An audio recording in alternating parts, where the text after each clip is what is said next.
dot, dot, dot, dot, dot, dot, dot, dot, dot. How often, how many times did it occur where dot, dot, dot was all you got back from your co-parent? Never responding, thinking about responding, acting like they were gonna type a response, and then nothing. And where does that put you? Does it send you into a tailspin of hateful text messages back? Do you get in a big, huge argument over text? Does it end badly? Does it go back and forth for hours? Yeah, been there. All of us have at some point. And who pays the price there?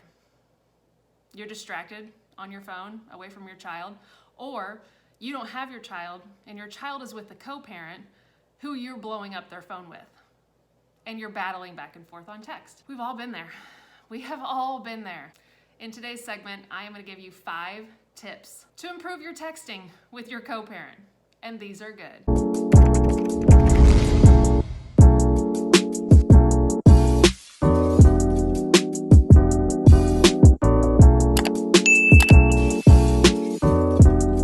Welcome back, Ugly Truthers. As I mentioned, we are going to cover all of the texting tips for you and your co-parent. These tips are gonna help you get along, it's gonna help you have respect for one another, and it's just gonna make things a little bit easier when using your phones to communicate. If you find awesome value in this video today, please do not hesitate to subscribe, like, and even comment. Leave me something below, give me feedback on this video. I would love to hear it. Rule number 1.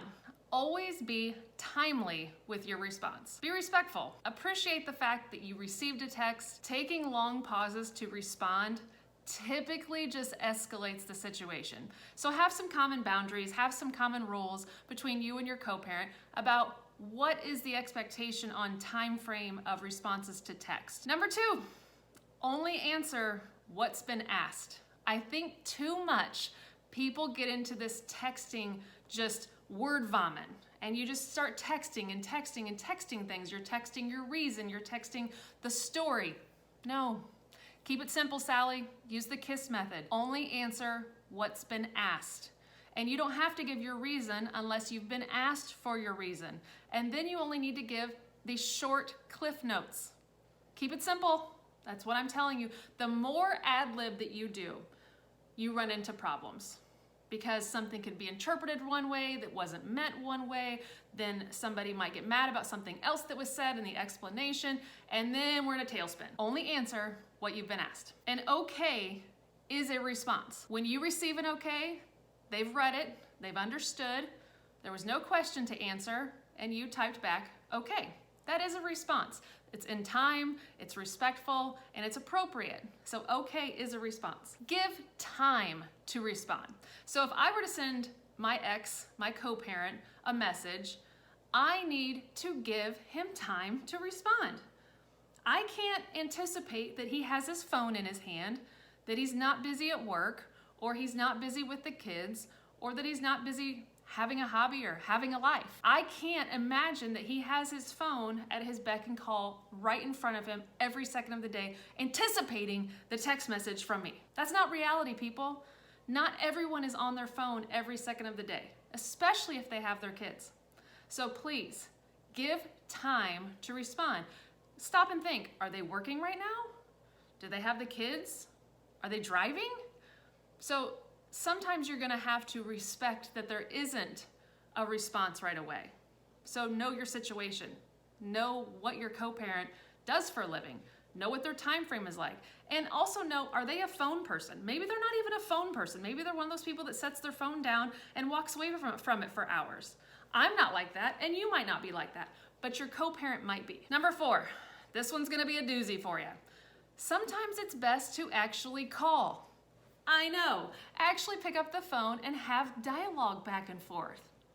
Now, I don't recommend this right at the beginning because sometimes it can get really sketchy really fast. But once you've got in the groove of co-parenting, picking up and talking for 2 or 3 seconds to 2 or 3 minutes is way easier than sending texts back and forth. And I know most people are more likely to answer the phone to get it over with and have that quick dialogue than to back and forth on text message. So when it's appropriate, just pick up the phone and make a phone call. People are also less aggressive when it's actually somebody on the other end. I think too many times with text messages, we feel like badass. And we have badass thumbs and we can type and type and type and type and type. all these things that we would never say to their face or their ear. Think about your kids. Think about your child sitting there watching you go to town on a text message. Your body language, your breathing, your look, your verbiage that you're putting out while you're reading and typing back and forth.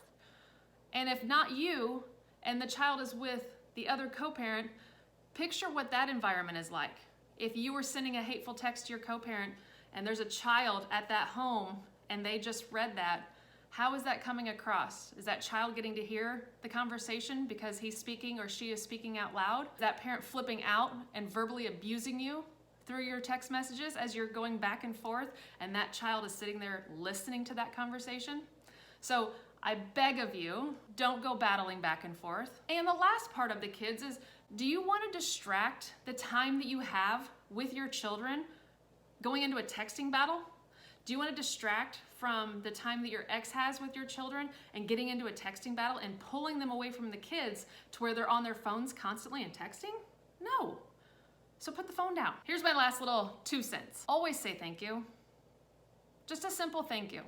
If your co-parent informs you of something, just type back thank you. Okay, I appreciate it. Thanks for letting me know. The more you can get yourself trained to say thank you, the more reciprocating text messages will be between the two of you. You'll be sending stuff, you'll be communicating well, because the level of respect will increase. So start saying thank you a lot. If you haven't enjoyed these tips on how to text your co-parent, you are going to love my tips on how to get through the holidays with your co-parent. So go check that out at theuglytruthofcoparenting.com. Get your free download. Let me know what you think. So again, subscribe to this channel because I'm gonna be dropping co-parenting and divorce tips like crazy on this channel. So if you've loved it so far, you're gonna love the rest of my segments. So hit the subscribe button, like this, and leave a comment. Until next time,